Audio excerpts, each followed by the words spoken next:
જ્યાં સુધી આ હર્ષવર્ધનસિંહ જીવે છે ને ત્યાં સુધી એના ટીમના એક પણ માણસે કાયદો નથી તોડવાનો.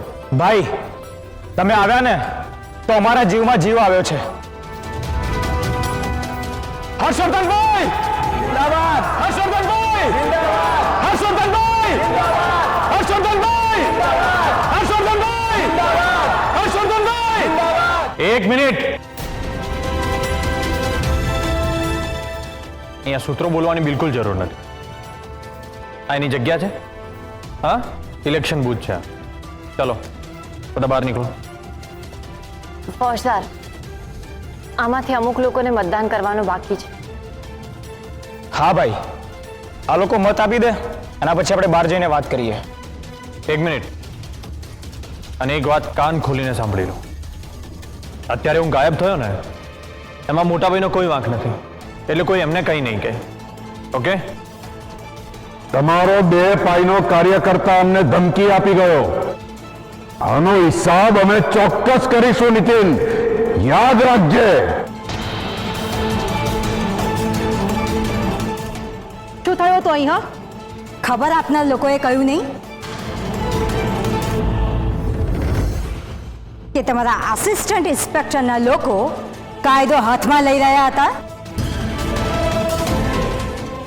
આમનું ખૂન કરવાની ધમકી આપી રહ્યા હતા. વોટ નહીં, એક્શન લો. તું અહીંયા હતી તો પણ સિચ્યુએશન હાથ બહાર કેવી રીતે ગઈ? આમ અહીંયા ખાલી રૂઆબ બતાવવાના બદલે વેદિકાએ કહ્યું એમ એક્શન લો ને. હર્ષવર્ધનના કાર્યકરોએ અમારી ઉપર જીવલેણ હુમલો કર્યો છે. ના મેડમ, આવું કશું જ નથી થયું. આ ખોટું બોલી રહ્યા છે. મેડમ, આ બધા તો શાંતિથી મત આપવા માટે ઊભા છે. આ ડિસમિસ હર્ષવર્ધન અહીં શું કરી રહ્યો છે? અને અહીં આવવાની પરમિશન કોણે આપી? અરે મેડમ, કેમ આવું કરો છો? તમે મારા સિનિયર છો અને તમે જ તો કહ્યું હતું કે ઇલેક્શન બૂથમાં કોણ આવશે કોણ જશે હું નક્કી કરીશ. હવે વેદિકા ભાભી એક ઉમેદવાર તરીકે અહીંયા આવી શકે તો મને થયું કે ફોજદાર પણ એક ઉમેદવાર તરીકે અહીંયા આવી જ શકે. કાયદો તો બધા માટે સરખો જ હોય ને. મેડમ આ બધું જવા દો. આમના માણસોએ અહીંયા ધીંગાણું કર્યું છે, તમે એક્શન લો. કે સર, આ બધાની ધરપકડ કર. જો મેડમ, અમે કાંઈ જ નથી કર્યું. અમે લોકો માત્ર મત આપવા આવ્યા છીએ અને મત આપીને જ જઈશું. અરે આ તો અમારો અધિકાર છે. એ અધિકારવાળી ચૂપ. તું ઊભી સાંભળે છે શું? આ બધાની ધરપકડ કર. મેડમ, મેં તમને પહેલા પણ તો કહ્યું આ લોકો એવું કંઈ કર્યું જ નથી તો હું કયા બેઝ ઉપર એમની ધરપકડ કરું? તું નહીં જ માને, મારે જ આમની ધરપકડ કરવી પડશે.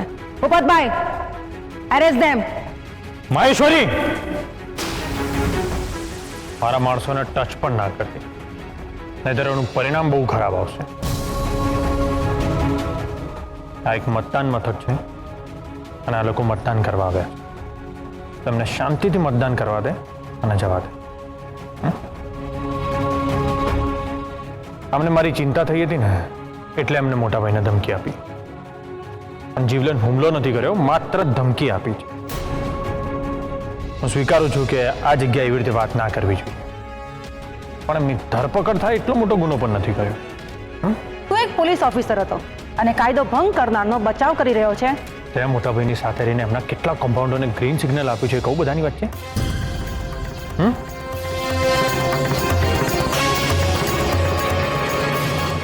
ઐશ્વરી, મારું મોઢું ના ખોલાવો નહીં તને જ ભારે પડશે.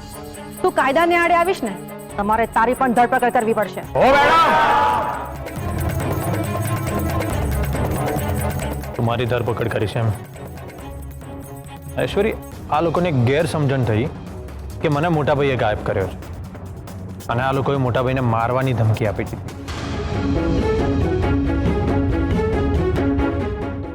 ખાલી અંદાજ લગાવ કે તું મારી ધરપકડ કરીને લઈ જઈશ તો આ લોકો શું કરશે? આખા ગામમાં રમખાણ થઈ જશે. હા,